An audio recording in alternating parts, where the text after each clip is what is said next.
Hey there, lovely. Welcome back to the Midlife Biz podcast. It's Susanne here, and today we're diving into something super important, mid-year reviews.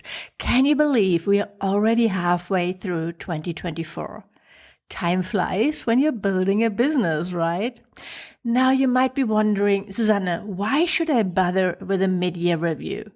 Well, let me tell you, it's a game changer.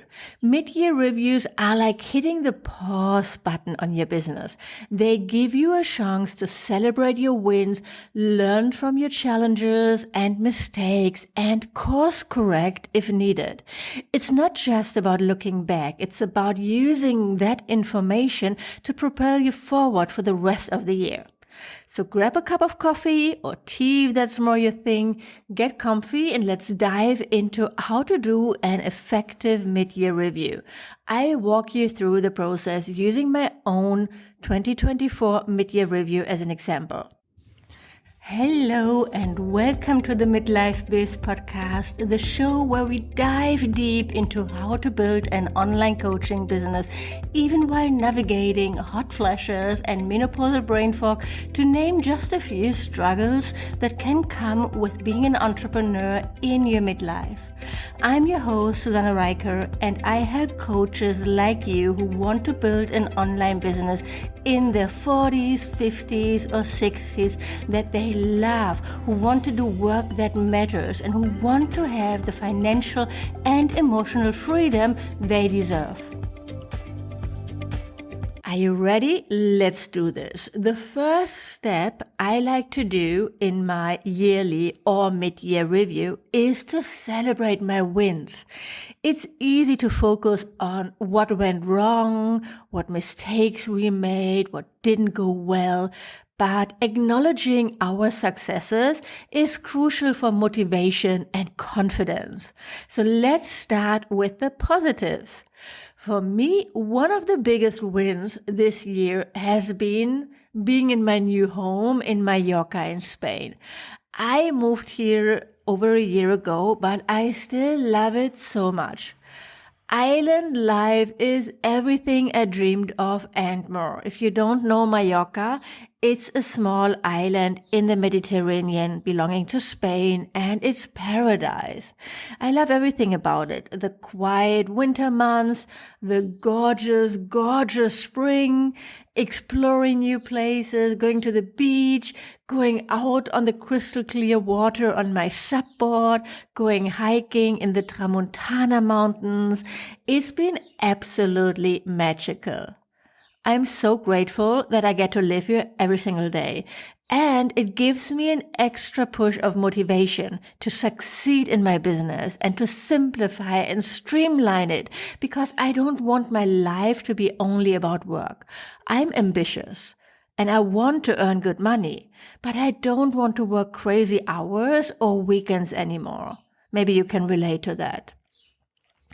Another big win, my health and the health of my loved ones. Now you might be wondering why I'm including this in a business review. Well, here's the thing. For me, my business is personal. It's not just about revenue and clients. It's about creating a life I love. And a big part of that is being healthy and having the energy to pursue my passions. I'm healthy, my dog Luna is healthy, my family is doing well too. In today's world, that's something we should never take for granted. This good health has allowed me to show up fully in my business and for my clients. It's given me the energy to tackle new projects and the clarity to make important decisions. So yes, health is absolutely a win in my book. On the business front, I've been working with some amazing new students in my mentorship program this year. I mean, seriously, these women are incredible. It's been so inspiring to watch them grow and transform their businesses, launch online programs, and all that.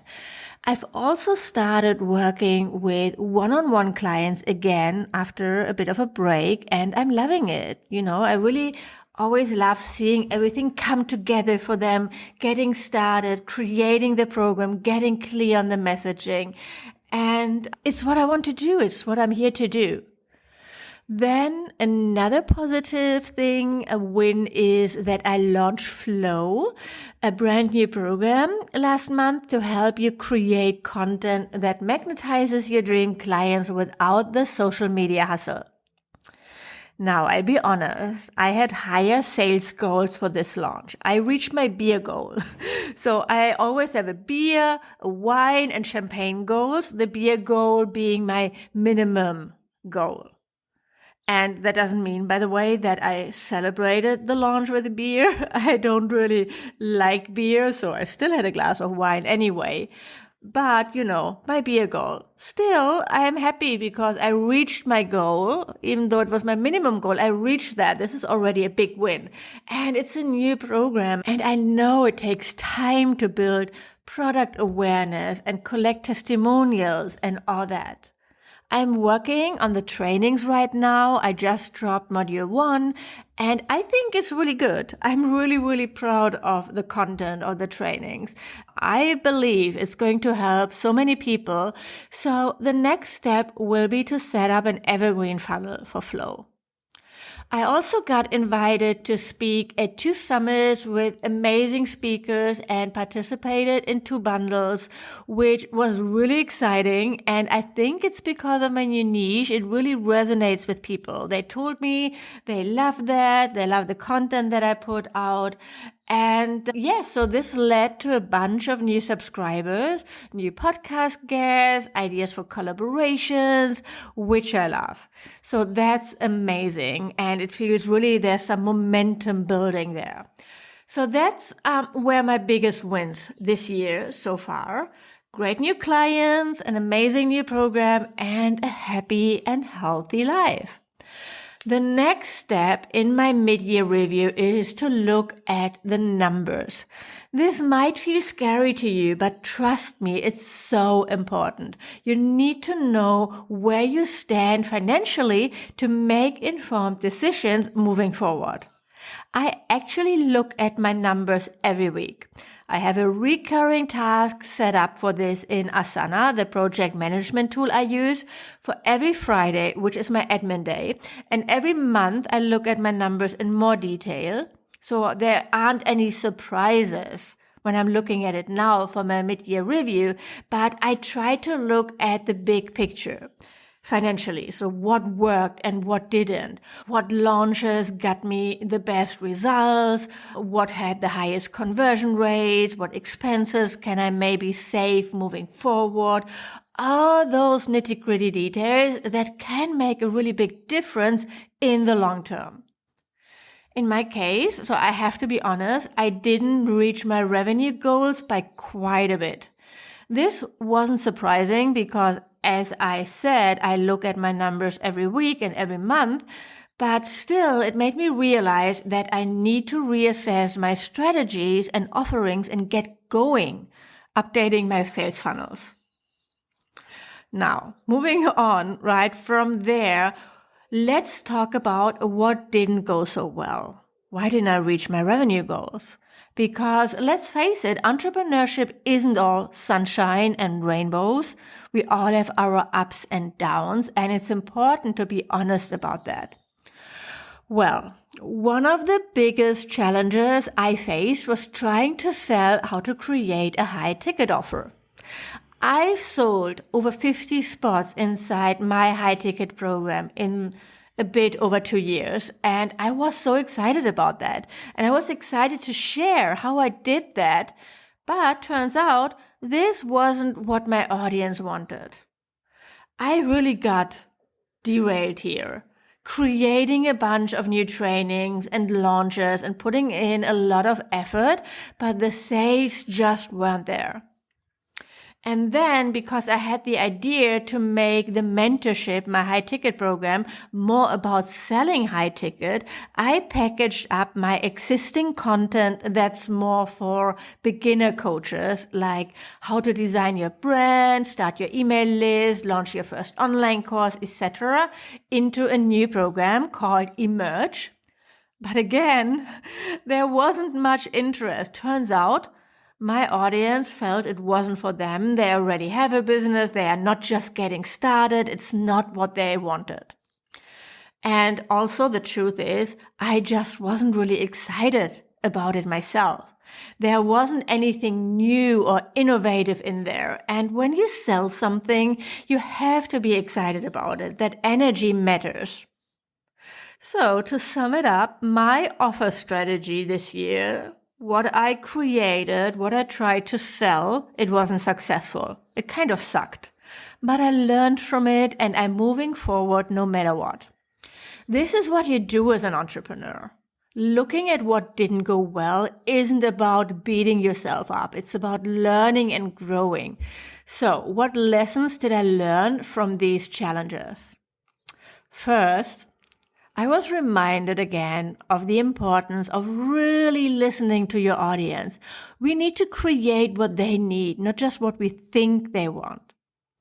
Second, if you're not passionate about what you're offering, your audience will sense that. Authenticity is key in business, so you need to be excited about what you sell. Those were my biggest learnings. And the final step in my mid-year review is to use all this information to plan my next steps. This is where we turn insights into action. For me, there are some exciting changes coming to my mentorship program. I'm thinking about moving it over to school to have everything in one place. The classroom, the community, the calendar for calls. I think it really would elevate my students' experience. And I've been reluctant to do that because it's going to be a ton of work to move the curriculum over. But I think it's necessary to have a really strong, thriving community for my paying clients. I have a free community, the Midlife Biz Hive, but I want to create an intimate, safe container for my paying students. And right now we have a WhatsApp group, but I feel if you have everything in one place, it would foster more of that community. And also it would be easier for people to ask questions, to connect with each other, and then have the calls also with the Zoom links right in there. So I can see it. It's going to be amazing. So I'm pretty sure I just have to tackle that in the coming months. I also might give it a different name, and I want to restructure and update the curriculum. So like moving everything back together and not have separate programs like Emerge and high ticket, sales, but having everything inside my signature program. My goal is to have a simple sales funnel for my signature program again, just like I teach you, and create that stability again that I've been missing the last months because I've been so focused on creating new things. So I got lost a little bit here. I'm also planning to clean up my evergreen content and create new content that speaks directly to my new niche, entrepreneurs in midlife, because I realized that's also affecting my results. That people find me on Google and on Pinterest and, very often through content that I created that's speaking to yoga teachers. And then they come to my website and it's a kind of a different world that's confusing. It's not really aligned. So I have to, create new content. It's a big job because I have a lot of content, but it's necessary for the long-term success of my business. And you know what? I'm so excited. I'm so excited about these changes. Moving forward, making the second half of 2024 my, best 6 months in my business ever. That's what being an entrepreneur is all about for me. Adapting, growing, constantly improving. I love that. I live for that. So as we move into the second half of 2024, I encourage you to do your own mid-year review. Here's a quick recap of the steps. Number 1, celebrate your wins. Number 2, look at your numbers. Number 3, identify what didn't go well. Number 4, extract lessons learned. And number 5, plan your next steps. Remember, this process isn't about judgment. It's about growth. It's about taking control of your business and steering it in the direction you want it to go. When you're doing your own mid-year review, I encourage you to think about your health and well-being too. How has your energy been? Have you been taking care of yourself? You are your business' most valuable asset. Remember that.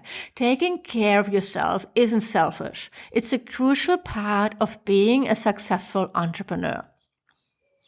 And if you're not really happy with what you've achieved so far this year, don't be so hard with yourself. Give yourself some grace. And remember, it's okay if things don't go exactly as planned. It's more than okay. It's part of the journey. As entrepreneurs, we often put so much pressure on ourselves to have everything figured out, to always be successful, to never make mistakes. But that's not realistic and it's not healthy. It's okay to pivot. In fact, being able to change direction when something isn't working is a strength, not a weakness. It shows that you are adaptable, that you are paying attention to what's happening in your business and in the market. Some of the most successful businesses in the world started out doing something completely different from what made them famous. It's okay to try new things. Innovation comes from experimenting. Every time you try something new in your business, whether it's a new product, a new marketing strategy, or a new way of working, you are learning. You are gathering data that will help you make better decisions in the future. This is what I'm telling myself too. It's okay to fail. I know.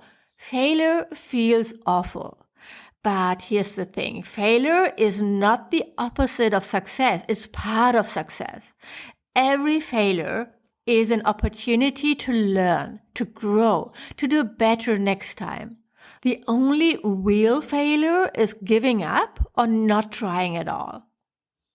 The business world, it's constantly changing. And if we are not trying things out, if we are not failing, if we are not learning, we are falling behind. Every challenge, every setback, every unexpected turn is a chance to learn something new about your business, your audience, yourself. That's what being an entrepreneur is all about. We're not building businesses. We're growing as individuals too. It's the biggest, self-help, self-love, self-discovery journey you can go on, becoming an entrepreneur. Every day, we're developing new skills, gaining new insights, becoming more resilient, more creative, more confident. Just think about it. How much have you grown since you started your business journey? I bet if you look back, you'll see that you've come such a long way. You've probably developed skills you never thought you'd have, faced challenges you never imagined you could overcome, and achieved things you once thought were impossible. That personal growth is just as valuable as any financial success. It's what makes this journey so rewarding, even when it's tough. It's what allows us to keep pushing forward, to keep dreaming big, to keep making a difference in the world.